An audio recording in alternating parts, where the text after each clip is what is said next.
Okay.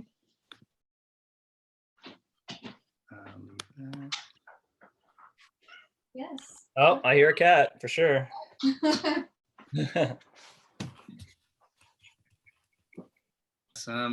Welcome, you guys. If you're just coming in, I see people coming from all over. Is that Ken Murray from? Oh, I hear a cat for sure. Canada.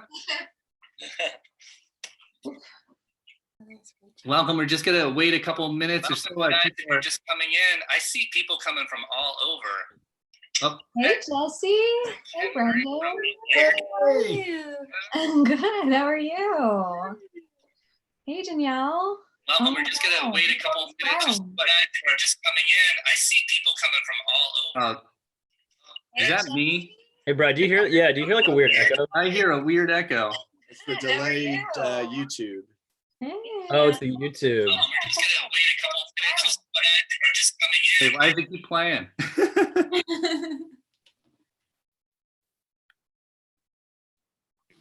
Where's everyone? Oh, I see people here from all over the place. We're gonna give it one more minute and then we'll get started. How are you guys doing? You got the chat is on. So you can give a shout out on chat if you want to. Tell us where you're calling from. This is I'm just checking, making sure we are live up on YouTube. Hey, Ian. Hey, Jesse. Hey, Panina. Oh, yeah, there are a lot of familiar faces here. Hey, Deirdre. Hey, Tyler. What's up? I'm mute myself now. Yeah, it's nice to see so many familiar faces. All right, I'm gonna get started as I see a few more people coming in. I'll let them in as the doorbell rings. Welcome, you guys. I'm Brian Gresco. Welcome to the Antibody quarantine reading series coming to you on LitHub's virtual book channel. Antibody is hopefully a little boost to your spirit, a little live literature to combat the blues. And I feel like I need it tonight. We were just talking about this in the green room beforehand. There are just like moments where I don't know, I can just kind of be focused on what I'm doing in the moment and just kind of like almost feels like it's normal. And then there's other times when this sense of just bizarre, just bad space that we're in right now just kind of washes over me. And I guess today, I think it was this morning, was seeing the Empire State Building, which literally looks like an ambulance right now. It's white and red, and it's flashing a light, and it's it's unmistakable to just not see that and think this is a city kind of in crisis right now. I'm talking to you guys from Brooklyn, from here in my writer's studio. But it gives me great hope and great warmth to see so many of you guys out there. We got about 20 people, almost 20 people now, and some people watching on YouTube. So it's really great to have you guys here together. We're not together in the same space, but together in the same headspace. So take a breath, settle your body in, because we have three fantastic authors with us tonight. Andrew, can you say hi? Andrew, I want to tell us your last name because I meant to check this with you beforehand, and I don't want to butcher it. No problem. That's kind of you. It's Altschul. And hello, Altschul. Fort Collins, Colorado. Awesome. Hi, Andrew's with us tonight, and Rachel Lyon is with us tonight. Hi, Rachel. Hi. There you go. Rachel's here with your cat. What's your cat's name? Sorry. Thompson, but he's looking the other way right now. Maybe he'll come back. Make an appearance. Awesome. And Michael Seidlinger is here. Michael, hi, how are you? Hey, I'm good. How's everybody?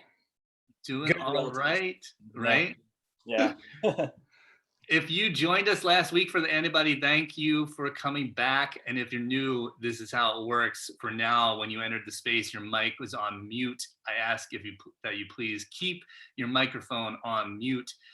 We don't have a stage, but we have a microphone, and we're going to honor the authors when they have the microphone.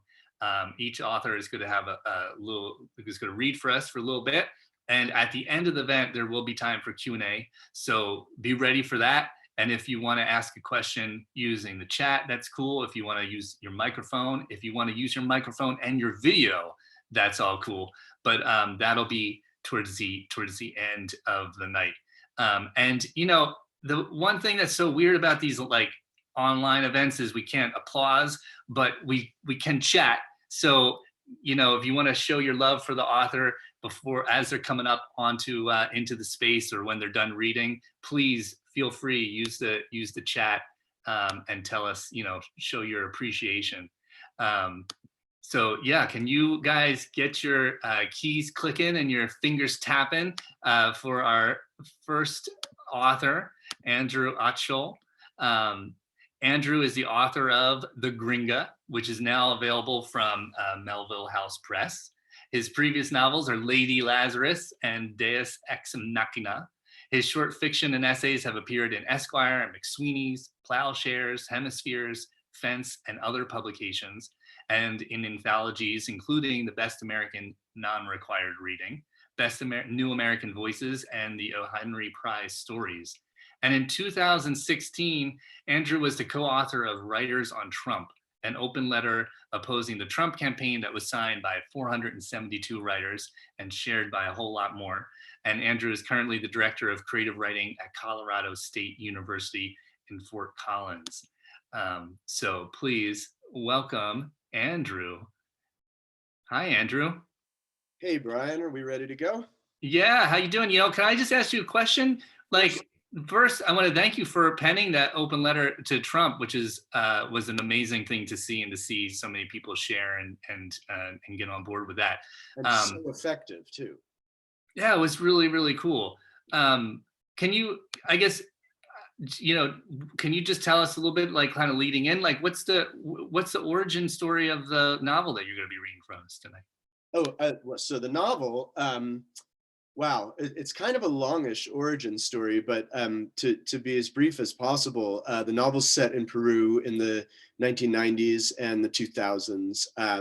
And it's inspired by a true story that some people might remember from the news about an American woman who was arrested while she was renting a large house in a suburb of Lima that a dozen or more leftist militants were living in, and she was tried in a military court and sentenced originally to life in prison. I lived in Peru for a couple of years in the late 90s, shortly after this happened, and it was a case that had always kind of fascinated me. There's so much more to it that that we don't know than what we do, and the press coverage was sort of kind of gravitated to implausible stories, either sort of believing exactly what the government had accused this woman of, or believing sort of her categorical denials. And it was just really hard to get a sense of what might have really happened, or what this woman might really have been doing there. And so after paying attention to the case for, you know, almost more than a decade, really, when I found out that she'd been paroled, it sort of renewed my interest in what had happened. And I recognized it as just the kind of fascination that, you know, every fiction writer knows, here comes a novel that's going to take over the next several years of my life. In this case, it ended up taking over just about the last 8 years of my life. And luckily for me, the novel was acquired by Melville House last year and published on March 10th, the day before the pandemic was declared. So everything's going great. Okay, congratulations on the novel, but that's shitty timing. Well, I'm hardly the only one, and I do want to thank you, Brian, for inviting me onto this series and for doing the series to begin with. It's a lot of work, but it is so necessary. You know, I've been saying since shortly after all of this craziness started, that books and literature and the community of artists and writers, this really is the antidote for social distancing. So I'm just so happy to have a chance to join this series and to share a little bit of the novel with everyone tonight. Here, Should I get here. started? Yeah, you got it. You got the mic. Go for it. All right, the mic is mine. So I'm reading a brief section from the GRINGA, now available at on the websites of fine bookstores near you. Like I said, it's inspired by the true story of this woman who was arrested in Peru. In the novel, the character's name is Leonora Gelb. The story is actually being narrated by another American expatriate, a kind of layabout, irresponsible, failed novelist who's moved down to Peru in the 2000s. And he refers to himself as a refugee from George W. Bush's America. And readers only know him as Andres. And so most of the novel is his attempts to excavate not only what really happened in Peru, but also to try to understand something about this American woman who somehow got wrapped up with these leftist militants who, in the eyes of the Peruvian government, were terrorists. And so this section comes from about halfway through the novel. Andres has been trying to imagine Leonora's childhood, her upbringing, her college days, to try to get a sense of how and when and by whom she may have been radicalized. She was a Stanford alum when she moved to Peru, and this takes place during her years at Stanford. It's the eve of the first Gulf War, of the US invasion of Iraq and Kuwait to expel Iraqi forces from Kuwait.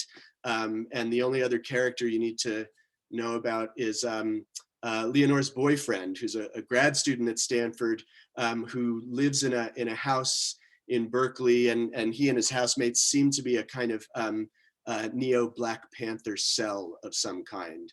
So she's been spending time with him. His name is Martin, and Leo and Martin are the two principal characters in this scene.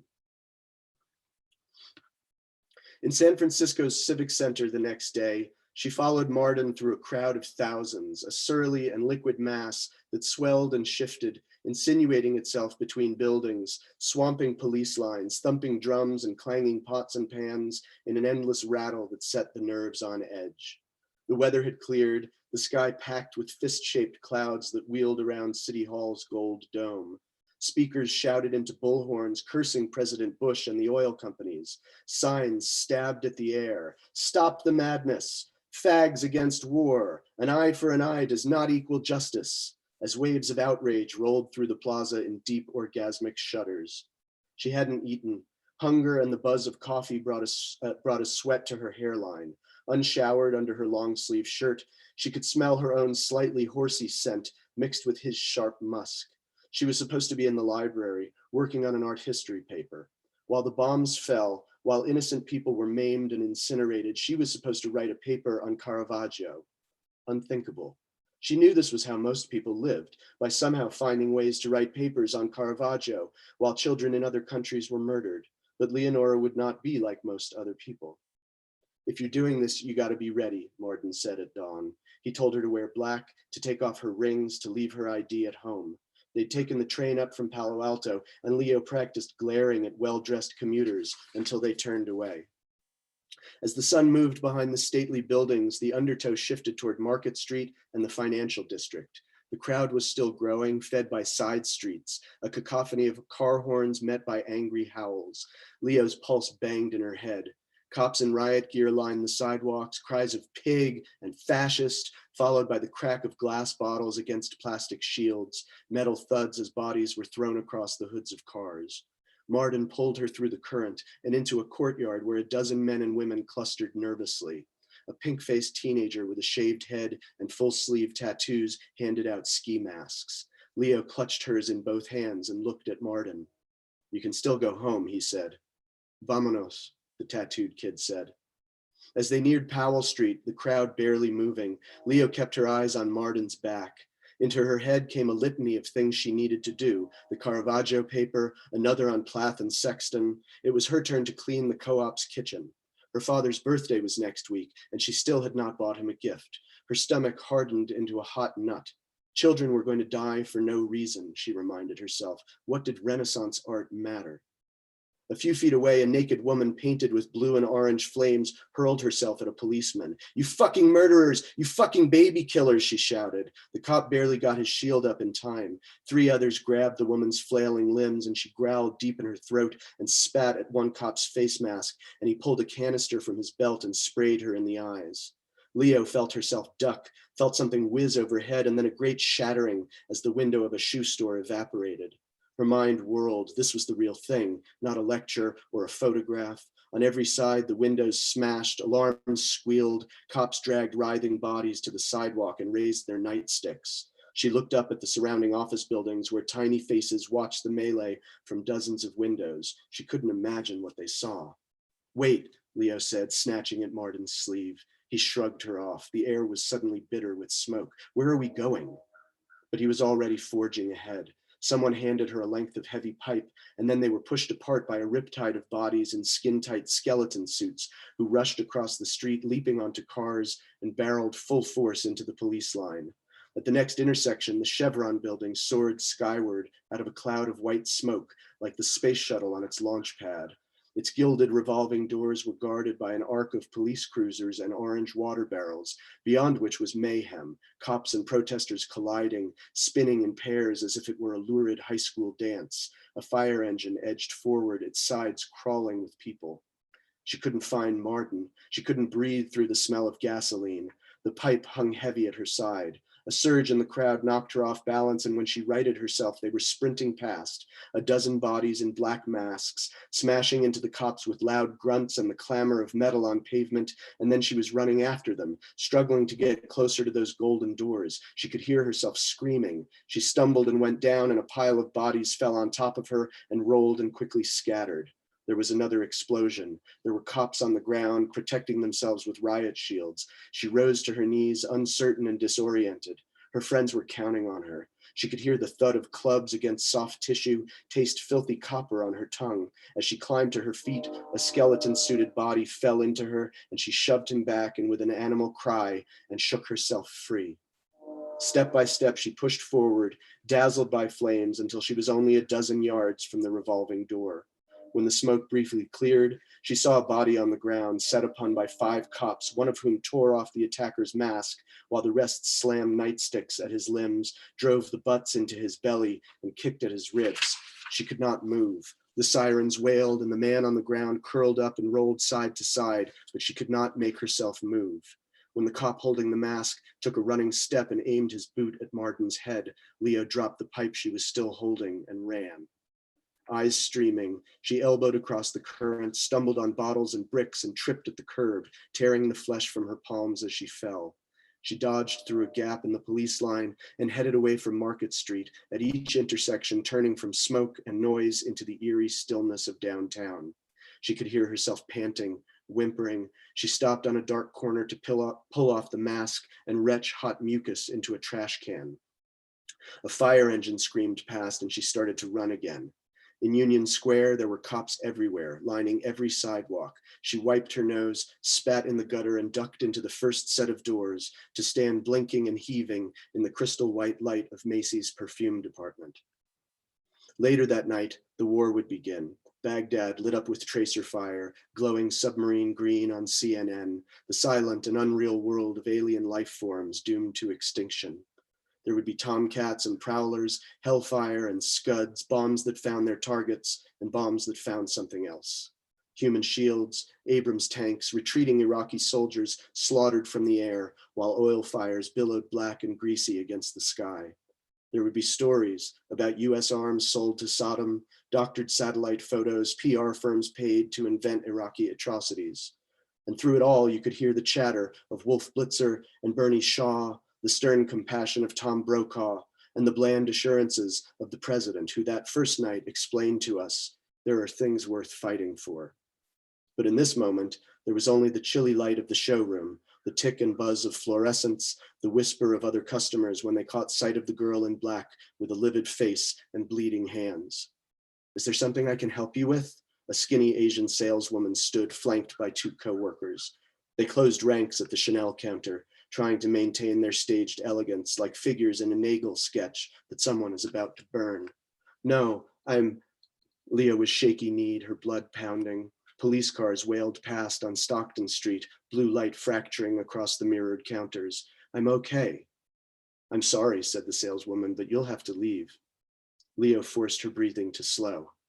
I'm looking for the men's department, she said. The woman folded her arms. Willing her hand not to shake, Leo took her Stanford Visa card from her pocket and summoned a voice learned in the shopping malls of her youth. I'm here to buy a birthday present for my father. Is there a problem? Before they could reply, she spotted the escalator and strode past the women with her chin high. She rode up 3 flights, swallowing ripples of sobs, washed her face in the ladies' room and browsed a good long time until her eyes dried, her limbs stopped shaking, until she found the perfect gift, a silk tie, an abstract blaze of blue and red, designed, the label said, by Jerry Garcia. Thanks very much. Wow, thank you, Andrew. Thank you for getting us off to what an explosive start. You guys show some love if you can. Get those fingers tapping for Andrew. That was amazing. His novel, The Gringa, is available from for sale all over. I've got link here to our local bookstore, Green Light Bookstore here in Brooklyn. Please support your local bookstores and get a copy of The Gringa. Yeah, that was awesome.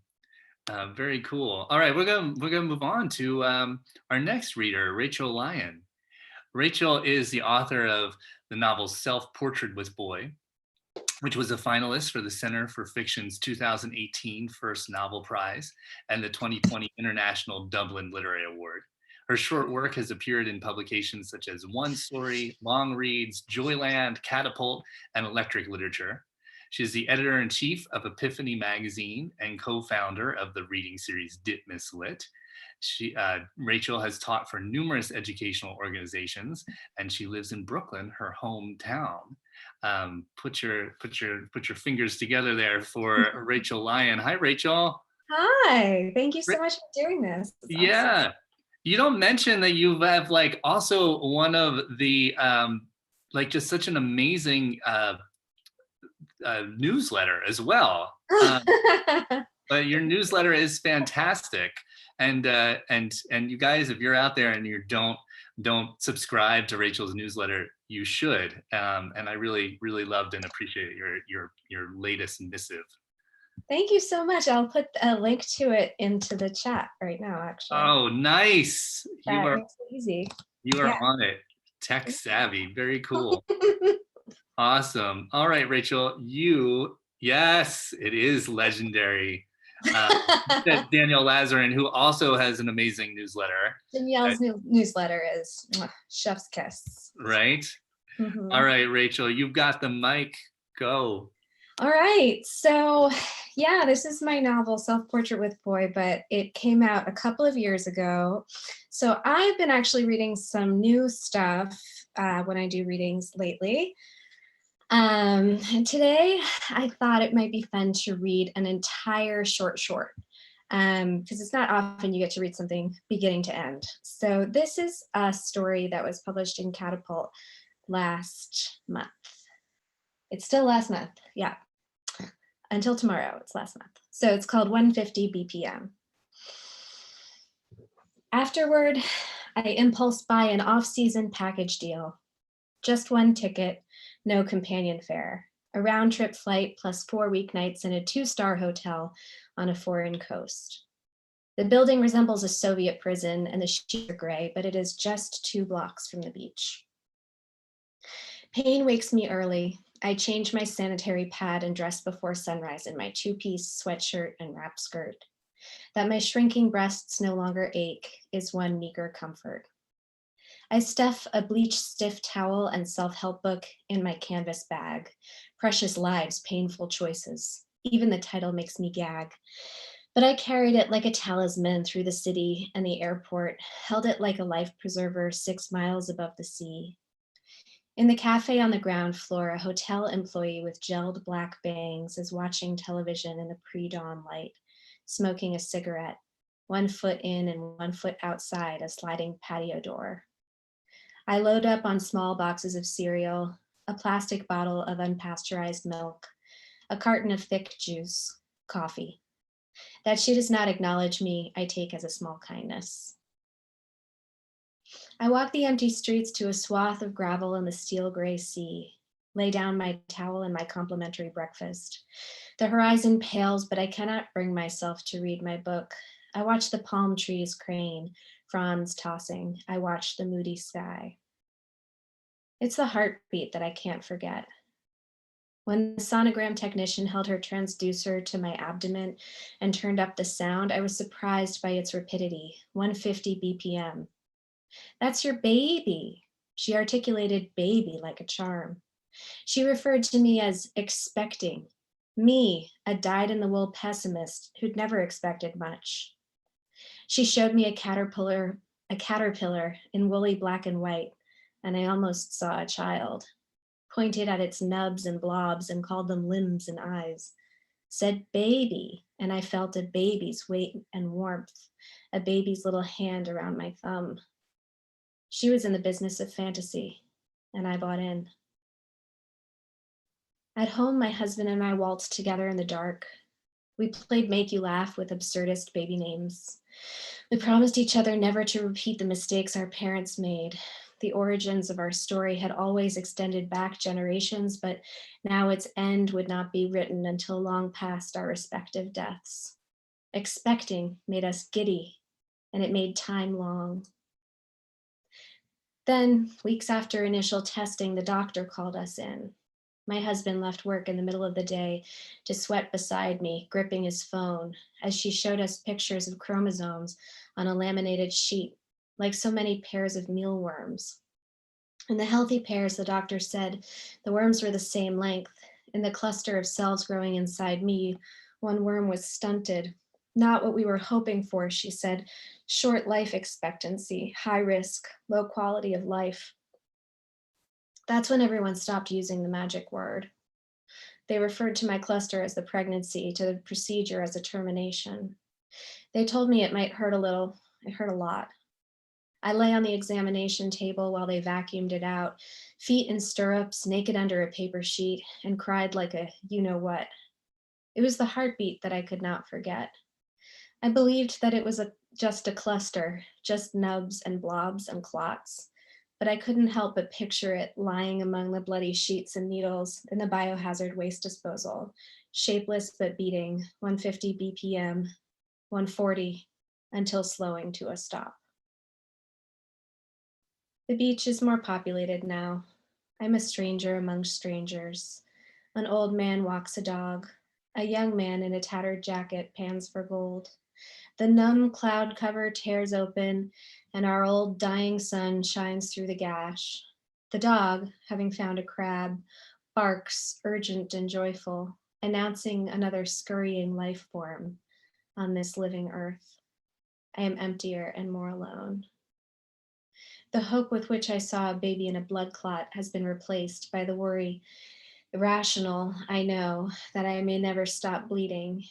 The rapture of expecting with the worry, not irrational, that I'll never again waltz with my husband in the dark. My future is a stunted shadow, just 3 more weeknights on this foreign coast. Tonight I'll dine on crudo and sweet wine. Tomorrow I'll lunch on cigarettes. For now, I'll sit. I'll watch the strangers and the waves. I'll try to lose the memory of that hurried heartbeat in the slower, grander rhythm of the tide.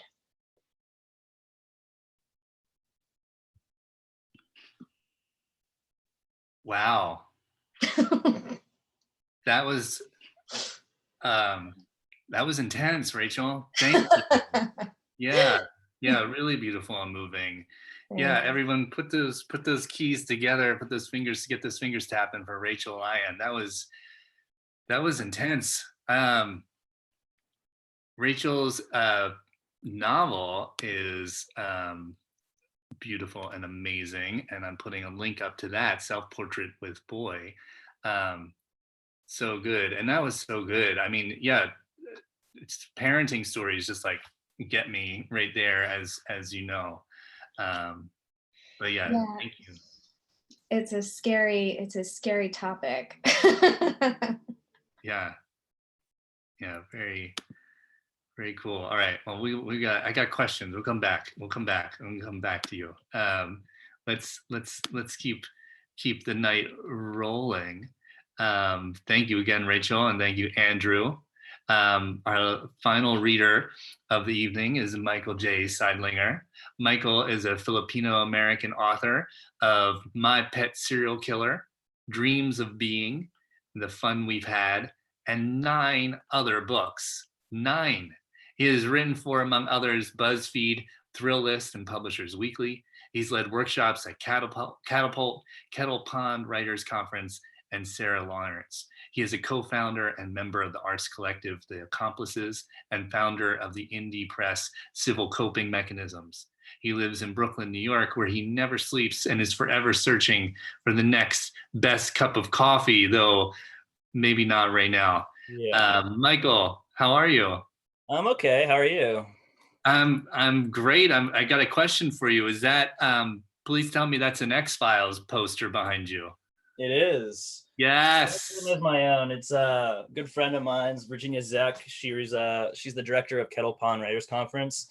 Yeah, she's a big X-Files fan, and I mean, what? Come on, best backdrop ever, right? Seriously. That is good to pass up. Right? We were talking about going back and revisiting some X-Files now that we've got the time. Very cool. What, 9 seasons plus the new season? Yeah. Right? Yeah.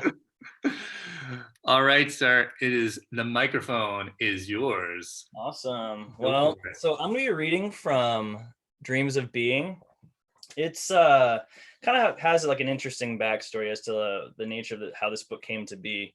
The easiest way to explain it, let's see. So back in 2017, the editor of Lazy Fascist Press, which is now a semi-defunct indie press, he tweeted out a series of joke prompts that all had to do with like retellings of movies and different things. One of them was for the sushi documentary about Jiro Ono called Jiro Dreams of Sushi. And it went something like, Jiro dreams of sushi, where Jiro does nothing but dream of sushi, having failed to become a sushi chef. And then he kind of, the guy who tweeted this out, he kind of joked saying that these weren't actually meant to be real prompts. They're just for, for kicks. But I like tweeted back at him saying, no, I'm going to actually do it. I'm actually going to do this. I'm going to actually write a book. And he's like, you do it, I'll publish it. Well, so I did it. But by the time I got to finishing it, he no longer was an editor and moved on to start some microbrewery somewhere. So yeah, this book became more of a meditation on friendship and loneliness and all the usual literary things that we tend to write about. So I'm just going to start right from the beginning and give you a taste of what this became. I first met Jiro at the grand opening of a Manhattan restaurant. I don't remember the name of the place, because remembering names of streets, establishments, and even people who had become the least of my concerns. I had been wandering the city most weekends, when work no longer cushioned me from the loneliness nestled in every thought and gesture. People all around me, within arm's reach, a wave, a single word spoken, could be all I needed to be free from it. A solution so plain as day, yet why did I only feel the need to actually connect with a person at night? I tried everything. When you're without any other solution, you fight the feeling by keeping on the move. You walk and walk and walk because somehow the thought that you might find something keeps the anxiety at bay. You see it chasing after, always the thought that you might see someone you know, someone might recognize you, the entire thing crashing down on you. I started walking the city. I walked until I sweat through my clothes, and I continued to walk until I could feel the ache in my knees, my back, my feet. And then I'd walk some more. The details, they don't matter. Everything takes on a malleable shape. The buildings all blur together, seldom anything that catches the eye. The crowded streets become impediments, and averting your gaze, making sure to never make eye contact, becomes easier with every consecutive block. People left me alone. Maybe I did a good job of looking like I needed to be somewhere. Maybe I just looked the part, lonesome, disheartened, a person out of options. That afternoon, or really evening, I couldn't be sure of the exact time, but I usually started walking in the morning, deep in Brooklyn, Atlantic Avenue, all the way up over the Manhattan Bridge, because there were less people on it, more room to be left alone, and the view of the city compromised by the train passing, shaking the entire bridge. It made so much sense to me. You glimpse beauty at the same exact moment you grasp how everything is broken and it's okay, that it all seems impossible. The bridge spits you out near the Bowery with its garbage smell. And this is the first time I am tempted to stop and look. Chinatown, not too far from here. It reminds me of a different time, when I first moved to the city, when everything was fresh, new, and the writing came easy. Too bad it was never any good. I walked a brisk pace, fast enough to trick myself into believing I have somewhere to be. Anyone else? Well, I relied on my imagination to fool the world and hopefully myself. Everything I put into the page I erased, every single concept I pursued, like any connection to the outside world, soured the moment I entrusted myself to its ideas. Every attribute something I wanted, not only to commit to memory, but also know deep down to the bottom of my heart. The writing withdrew more with every passing day. I wrote pages about not being able to write, directed to nobody. I wrote notes into my phone, pretending it would be for the novel, the book, the script, the whatever the fuck I was working on. What's my work in progress? I would have settled for any progress at all. I hadn't a clue what and where the work had gone. If I didn't walk, I would wallow in my room, lights off, heads on, a movie playing back muted, as I would drift and ride that slipstream of jagged thought and tender memory. Sometimes I would catch myself talking to people on social media, words of encouragement and flattery, all my own, given freely to the other person just so that they wouldn't stop talking to me. I can't be sure why I stopped to check out the grand opening, an authentic Japanese culinary experience. The restaurant must have hired the right kind of publicist because the line wrapped around the block. That's probably what it was. It was the line. I loitered somewhere near the middle, not in the line itself, but amongst the onlookers standing on the opposite side of the barricade. All around me, I heard gossip, the murmurs, the hype. Apparently, it was a much anticipated event. The place founded by a master sushi chef from Tokyo. The chef had carved out his own following back home and had set his sights worldwide. That meant the sound of a future chain, a corporate brand being built to maximize hysteria and revenue. That also meant it caught the interest of people like me, who had no interest in the culinary arts, much less the ability to cook. I listened to the applause from the front of the line. Something was happening. I asked the person next to me, not sure what I managed to come up with, but it was likely something like, what's happening here?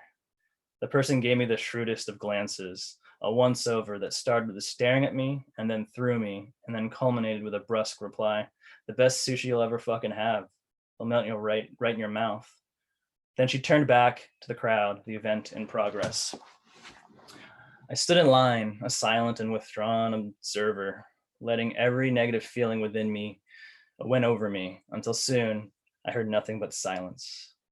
The chaos and excitement surrounding me eclipsed like what happens as dusk approaches, the color spectrum darkening and fading just as the weather itself cools down, a cue to everyone capable to slow their breathing, exhale, and let go of the day. The crowd passed over me and soon I was at the end of the block, street corner staring nowhere in particular.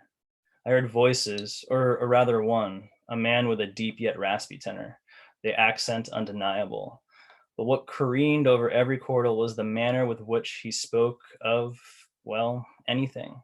The sincerity of each sentence caught me off guard. He spoke as though there was never a doubt what he had said could be wrong, could be defeated and compromised by the opinions of others. I don't know why I did what I did. It wasn't like me to, without hesitation, strike up a conversation with a stranger. He wasn't the founder of the restaurant, nor was he a man of quote unquote passion. Rather, he was like me, caught in the orbit of others. The difference is when someone looked through him, negating his very being, he looked right back and made sure to leave an impression, one you wouldn't soon forget. I told him I was a director, and then a writer, and finally a journalist. He asked me which one paid the rent, and because none of it did, I opted for director. A director sounded far more prestigious, and in celluloid, there was still the idea that money could exist in the scenes and worlds projected onto the silver screen. I mean, it costs like $18 to go to a movie these days. Writing an article or essay for a lot of sites paid $100, often less.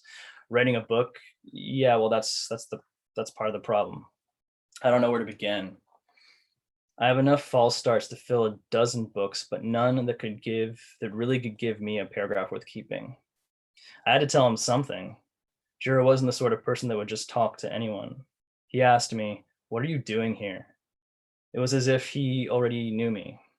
When I told him the truth, I'm just passing through, he didn't find my answer to be acceptable. I had never been so intensely judged, and yet at the same time compelled to continue being judged. What do you do? Not who are you? He never asked me for my name. Rather it was, what do you do? What are you really worth? And for that matter, are you worth my time? So I told him I was a director. A tilt of his chin, the clenching of his jaw, and the interrogation. Are you trying to remember things, or are you hoping to be remembered? I said I wanted to be remembered. He fixed a stare. Nervous, I turned away and assessed the line. As far as you could see, there were people all trying to be part of something, to bring not only into their lives something more meaningful, but also to take part in a moment determined meaningful by the many that chose to help define what it is that made this moment last. You could say I was doing the same thing. He asked, "What do you direct?" He judged me once, twice, never stopped judging me. In some sense, we are at the whim of another person's opinion. We cannot stop them from drawing conclusions from the information at their disposal. I didn't really launch into this with the best of intentions. I started a conversation by interrupting one that was already in progress, and now I was doubting the very thing that attracted me to the conversation in the first place. I had doubted Jiro's own opinion. I trailed off. I dragged from nowhere the first thing that came to mind. I write and direct documentaries. Jiro offered nothing, the same expressionless glare. Primarily, anyway, I added. You document because you can't design from a dream? I frowned. What, excuse me? What do you mean by that? To produce something from thin air is far more difficult than conceiving of something that has already provided a narrative. I might not know why so much of my life had fallen into disrepair, but I do know this feeling, the one I had upon having my would-be work doubted. It was a fire from deep within, registering first as anger and then a second later as veritable defense. I defended myself and spoke of writing documentaries as a novel means of exploring a compelling story. Because any story worth telling is one that has, at its very core, a deep sadness, I said. I told him I was a director of documentaries and that I was good at what I did. I told him I could find in any narrative the conflict necessary to make it compelling.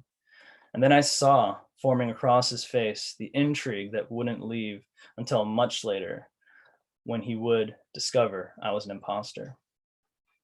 I'll tell your story, I said. Jiro looked at me, not through me, and then said, not here, not now. And this is how I first met Jiro. I would meet him again, plain as day, months later. And a year from now, after finishing this book, in these pages, I would meet Jiro, long after we had grown apart. Thank you. Thank you, Michael. Thank you. Put your hands together. Yes. Dreams of Being is available for pre-order right now. I'm sending out the link there. Thank you so much, Michael. Thank you for having me. That was really cool. And oh my gosh, like sitting in a restaurant and having sushi. Right? It's science fiction. I know. I wasn't writing science fiction until, this happened, but go figure, it turned into science fiction.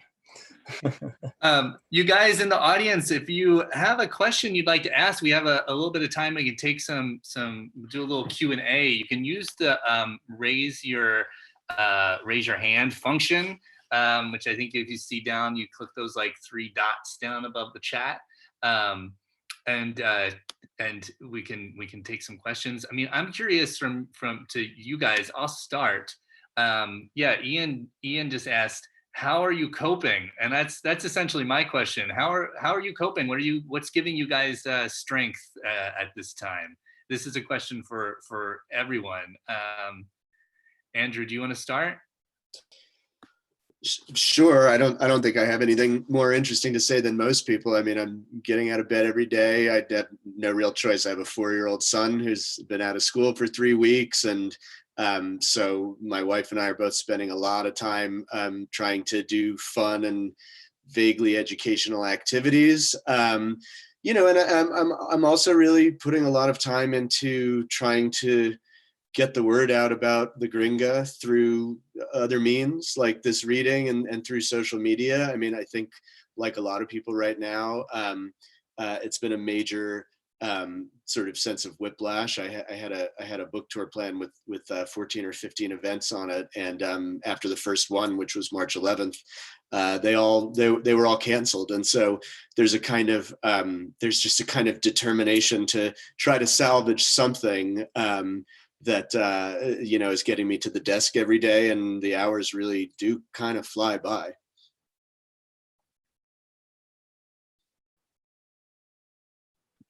Yeah, no, it's crazy to think. I mean, you put so many hours and years of work into a book, and then have it come out. My hope is that maybe I keep trying to look for good things, transformative things that might come out of this moment. My hope is that maybe publishing will stop thinking of when books come out as them having like a week or 2 weeks to sell or not sell, and then they fall off the radar. We need a longer debut, a longer launch for a book. So hopefully this will keep going on the radar and build up, because it's not going. It takes so much time to write. Right, and I think another potential silver lining, and I don't mean to monopolize here. I want to hear what Michael and Rachel are doing with their days, but what we're doing right now, this whole ecosystem that has sort of sprung up very quickly to try and perpetuate literary community, even when we can't leave our houses, when we can't congregate in bookstores. My friend, the editor of Zizova, Oscar Villon, recently said, there's something about going to a literary reading that's kind of like going to church. I mean, it's about worshiping something, but it's also about being with your community. And there have been so many interesting things that have been happening in the last 3 weeks. And I would like to think that we will hold on to some of the really valuable and meaningful ones, even once we can still go to bookstores, to continue to have this virtual community and this reaching out between artists from all over the country. Yeah, well said. Yeah, I agree. I think a lot of us are learning this stuff very quickly and all of a sudden, right? But it's very cool to have a reading where, people are coming from all over the country and have the ability to participate all over the country. Is pretty awesome.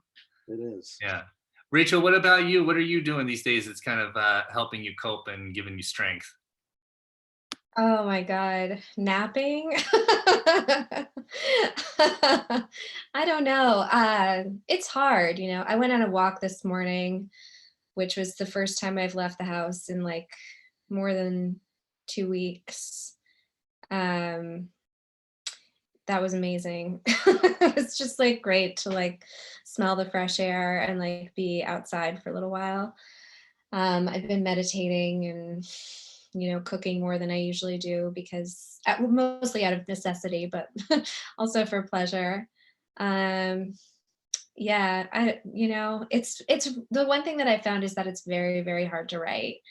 And I've talked to a couple of other writers about that. Just, it feels like all the free space that I rely on in my mind is just taken up by catastrophizing about the future and the present,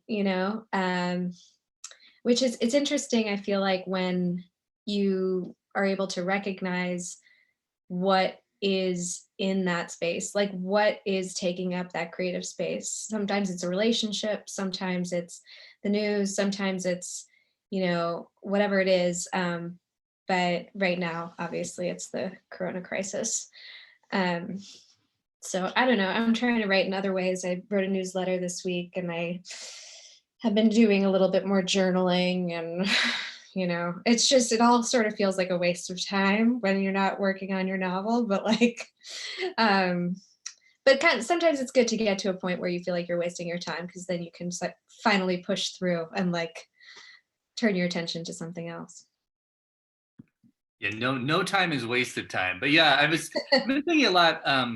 Lynn Tillman, great, amazing author, nonfiction and novels. And she had one time told me that the only time that she is not able to write is when she's feeling depressed. And I feel like right now it's kind of difficult to feel like that emotional stability. I think a lot of times when talking with writers about process, like the question of discipline comes up. And I think, at least for me, it's less about writing every day, but it's definitely about having that kind of like firm mental platform from which to like stand and then dream and imagine and put things together. And right now, I just think like everything's shifting and moving so fast. It's very tough to have that sense of foothold. Yeah. Can I ask you a question, just slightly unrelated, but I mean, you've been the editor-in-chief of Epiphany magazine before all this kind of stuff happened. And I was curious to know, if you're writing and submitting, and I use some of your data about submissions, that your spreadsheet about story submissions, I think last time I talked to you about this, there was maybe you had 280 entries of submissions that you made on the spreadsheet and tracked. Has being an editor-in-chief of a literary magazine changed you as a writer, or changed your teaching even when you're talking with other writers about writing and submissions? That's a good question. I haven't been doing as much blind submitting as I did, like, before the novel came out, for just sort of through basic career reasons, I guess. So, but my spreadsheet has gotten longer. It is like more than 300 rows now. But no, I don't think it's really changed my writing. I'll say this. So, a couple of years ago, when the book came out, I was working as a copywriter at a marketing agency. It was a full-time position, and I was like coming up with, it's a very, the main priority in copywriting is your deadline, not the quality of your work, right? So like, I mean, ideally you're also doing good work, but like, you got to get it in on time, and you're doing it in the voice of a client, and like, it's not personal, so it really helped me churn stuff out to be doing that. Now that I'm doing this other thing, editing Epiphany, I have all the time in the world to like help people make every single sentence, as perfect as possible. And I do. I'm a very like in your face, heavy-handed editor. And I think it's not rubbing off well on my writing process, because it's making me very obsessive about every sentence and every line and every paragraph and the way it's structured. And like, so yeah, I mean, the long answer, I guess, is yeah, it's changing things, but maybe not for the better. That's so interesting. Yeah, editing hat and the writing hat are very different, very different hats. Yeah. Very cool. Michael, what about you? How are you coping, sir? I think of you often with that. How are you coping? What's giving you these days? X-Files? No, not actually X-Files. I would have to say, like, in addition to what both Andrea and Rachel said, little things, and specifically like when I was kind of waiting to like figure out what I was even gonna like how I was gonna answer this question without just like something snarky and like or dumb. Really, it comes down to small things, like little tiny things that you would normally just sort of assume are there, like walking outside. But in specific here where I'm at right now, and I was lucky to flee Brooklyn before it was kind of too late. There's a cat that my friend has, a cat named Eric Thorvaldson, and he's like one of the few cats I've ever met that actually responds to his name, and like is super friendly and always wants pets, and he meows like a lot and is very vocal. Listen, just a very kind soul. Some stuff like that is helping me get through the days, and like trying to get a little workout in, you know, like doing these like small little like high intensity workouts, like anything that helps me pave sort of like a routine, even like something that isn't very meaningful. Like, you know, I'm not like running towards, like, it's not a routine that's trying to get 3,000 words down every day. It's more so just a routine to getting through the day. But the small things get me through. Cats, workouts, walks, occasionally booze, but not, you know, let's not talk about that. But, No, let's not talk about it, because we have just drank our last beer today. So yeah, we need to make a run. It was the last beer was split at lunch. Okay, you're in dire situation there. I mean, like there's like Drizzly and stuff like that can deliver to you if you don't want to brave the outdoors. Right. Grocery store, whatever, the liquor store. Are they open in Brooklyn? Yeah, so there are some that are open and doing delivery service. So yeah, we are not totally dry, and I'm not a dry town just yet. Good. We'll be re-upping. Michael, what do you say? I'm sure that you've had this question before, but like when somebody looks at like the incredible amount of books that you've written, and they say, you know, what advice do you have for someone, you know, who is having trouble with getting even a book out? What advice do you have in terms of your discipline and your practice? Well, I mean, like first, I usually have to kind of explain to them, like I almost have to explain myself for having too many books now. It's just like people are just like, what, how?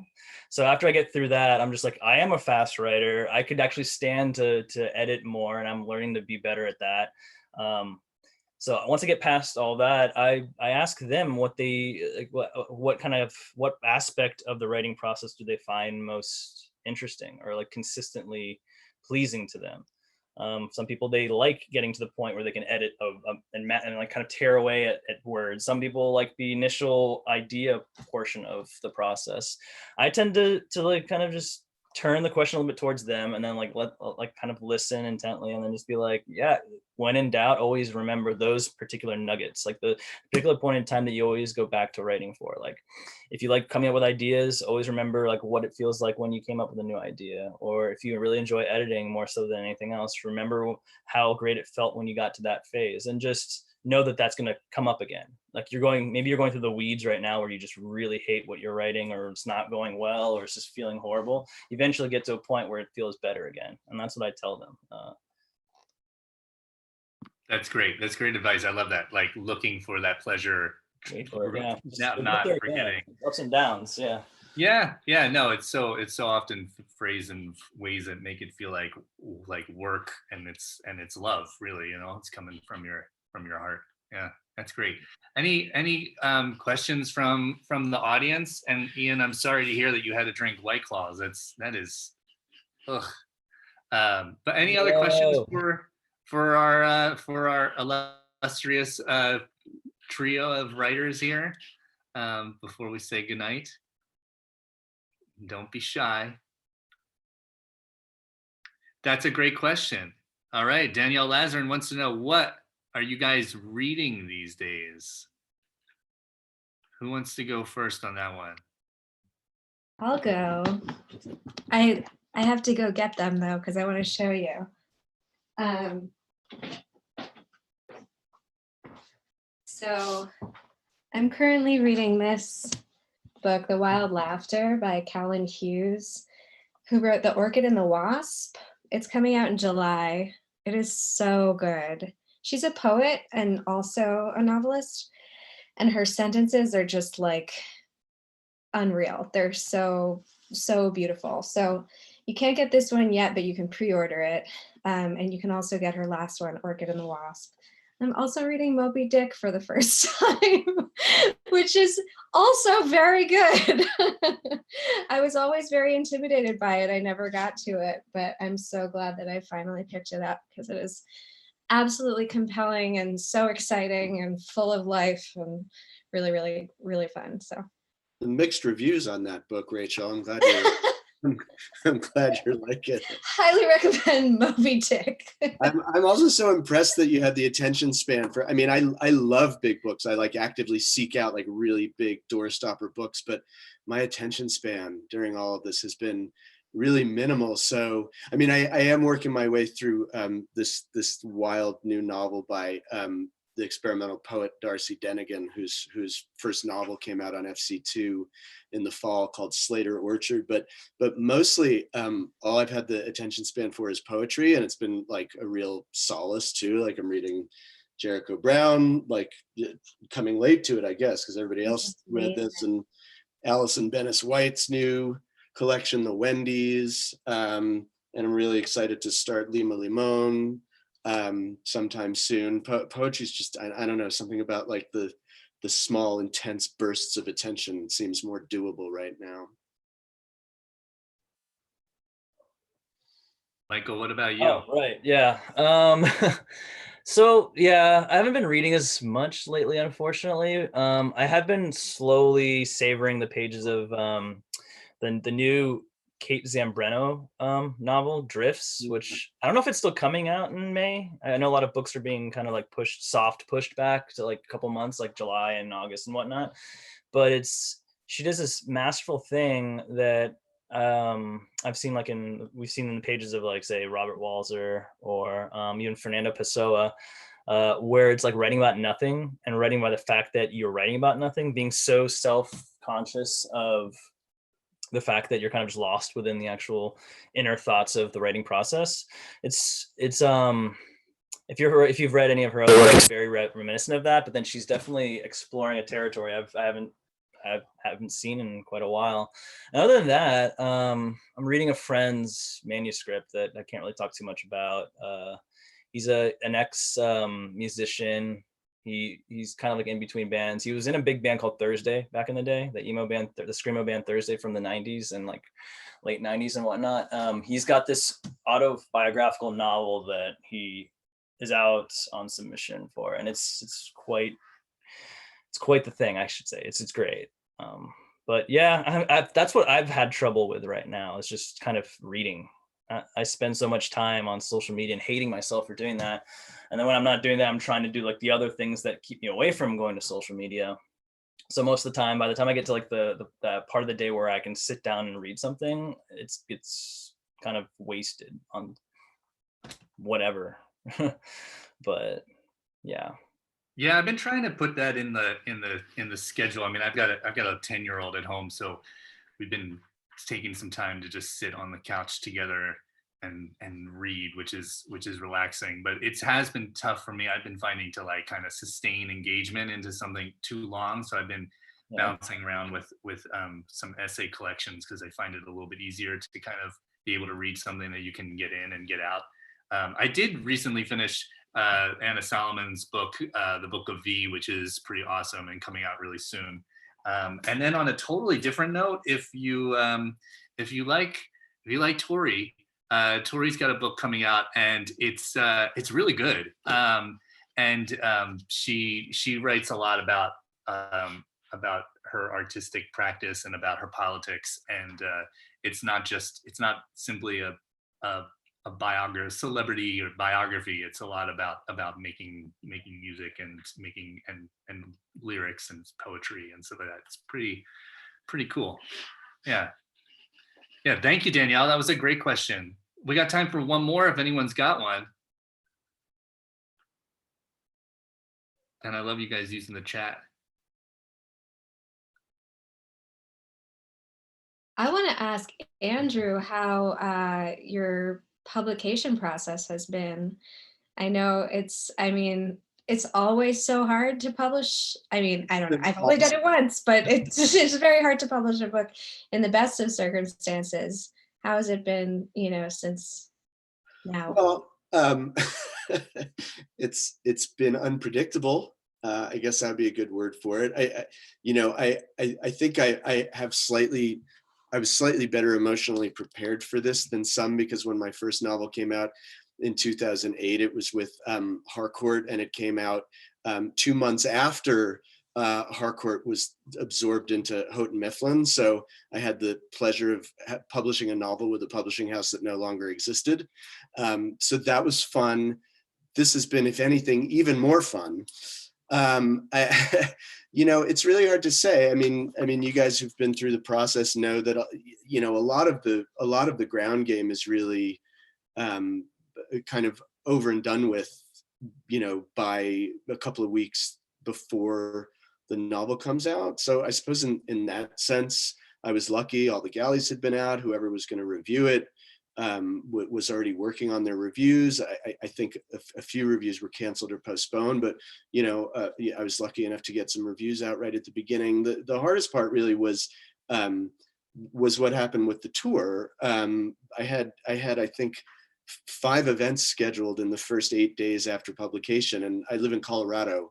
And on the actual publication date, I took a red eye to the East Coast, and I had 4 events set up there, and then was flying to San Francisco to do an event there about a week after pub date. And like I said, the first event in South Hadley, Massachusetts, in the Amherst area, we went through with that. There were very few people there.